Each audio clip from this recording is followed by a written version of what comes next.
Coup d'envoi de ce Dunkerque-Chambéry, deux équipes à la recherche de points. L'USDK toujours compliqué à faire tomber à deux vertes pour compter sur la ferveur de son public. La team Chambé qui a de son côté retrouvé Arthur Anctil et Benjamin Richer de retour de blessure espère prendre ses premiers points à l'extérieur cette saison.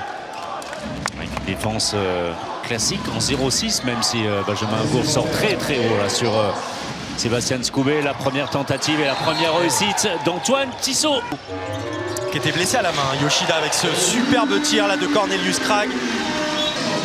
Et Scoubet qui va décaler Tissot. Et Tissot, la très bonne finition. Et les Chambériens qui reviennent.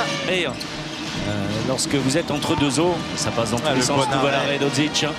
Et la relance rapide avec Kedo Traoré qui va pouvoir finir le travail. Plus 4 pour les Chambériens. Passe dans le dos de Tom Pelayo très haut également. Alors Jean-Loup Faustin, oui. Costaud passe facilement. Ouais, la superbe passe. Et voilà, ça va faire du bien à Valentin Kiefer qui avait été malheureux jusqu'ici.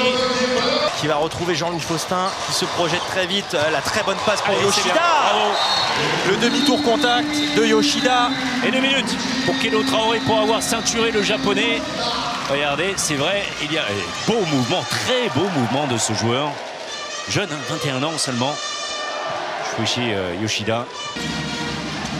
Avec Brouzet à la conclusion et qui vient inscrire le 15e but. 5 buts d'avance dorénavant pour Chambéry qui fait cavalier seul. Oh la roucoulette, la conclusion de Gabin Martinez.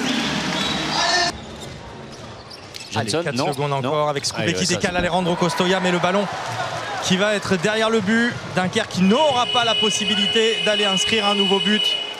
Et nous en restons là, 14-18 à la pause, avec des Chambériens qui pour l'instant posent d'énormes difficultés à ces Dunkerquois. Rien quoi jouer, toujours quoi jouer avec voilà, le bon décalage et à nouveau voilà. Jean-Loup Faustin.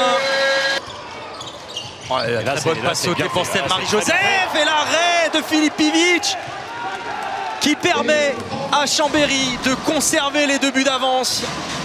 Oh, celle-là, elle fait mal. Hein. Et puis c'est un choix parce que Dylan Tossin était à 2 sur 2 et il venait de marquer de l'aile. Il va falloir aller dans la profondeur. Rien, ballon perdu. Et Dunkerque qui récupère le ballon, il reste 20 secondes. Steve Marie-Joseph qui va pouvoir calmer. On va revenir.